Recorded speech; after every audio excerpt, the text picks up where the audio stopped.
চলে আসলাম লাঞ্চের মেনুতে। আজকে কি আইটেম হচ্ছে সেই রেসিপির ভিডিওগুলো নিয়ে, আর সাথে একটা বড়সড় ঘটনা ঘটে গেছে সেটাও শেয়ার করব। আসসালামু আলাইকুম, ওয়েলকাম টু মাই ভিডিও।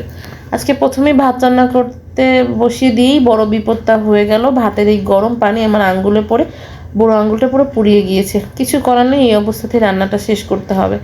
আজকে শিং মাছের ঝোল রান্না করব আর ট্যাংরা মাছের আলু দিয়ে চচ্চড়ি করব। ট্যাংরা মাছ আর শিং মাছ একসাথে মশলা মাখিয়ে নিয়েছি। এখন শিং মাছগুলোকে তেলের উপর দিয়ে ভেজে নিচ্ছি। এটাকে একটু ভালো মতো ভেজে নিয়ে একটা পাশে তুলে রেখে দিব। তুলে রেখে দিয়ে এই একই তেলে আমি ট্যাংরা মাছগুলো ভেজে নেব। এই ছোট ট্যাংরা মাছগুলোকে আমাদের এদিকে বলে বুজুরি ট্যাংরা। আপনাদের ওদিকে কি বলে জানাবেন। এবারে কড়াইতে সামান্য পরিমাণ আলু আর একটু পরিমাণ পেঁয়াজ, টমেটো, আদা রসুন বাটা, সব রকমের গুঁড়া মশলা দিয়ে খুব ভালো মতো এটাকে মেখে নেব হাত দিয়ে। অনেক দ্রুত মেখে নিচ্ছি দেখা যাচ্ছে, কিন্তু এতটা দ্রুতও ছিল না, আস্তে ধীরেই করছিলাম যেহেতু হাতটা পুড়ে গিয়েছে, অনেক কষ্টই পাচ্ছিলাম কাজগুলো করতে।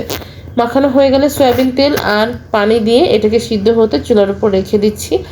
যেই 60%-এর মতো সিদ্ধ হয়ে যাবে, পানিটা অল্প থাকা অবস্থায় মাছগুলো দিয়ে আরও 2-3 মিনিট ফুটিয়ে পানিটা পুরো শুকিয়ে নিয়ে একদম তেলের উপরে রান্নাটা রাখলেই তৈরি হয়ে গেল মজাদার ট্যাংরা মাছ আলুর চচ্চড়ি। এবারে যেই কড়াইতে তেলে আমি মাছ ভেজেছিলাম সেই কড়াইতে পেঁয়াজ বাটা, আদা রসুন বাটা আর আলু, সব রকমের মশলা, টমেটো দিয়ে ভালো মতো মশলাটা কষিয়ে নিচ্ছি। এটাতে শিং মাছের ঝোল করব।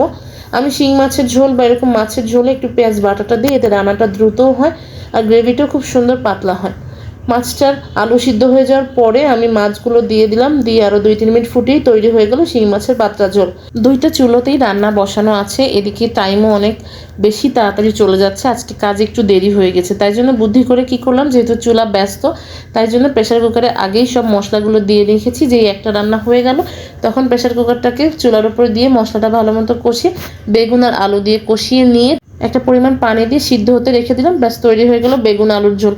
Thanks for watching. আল্লাহ হাফেজ।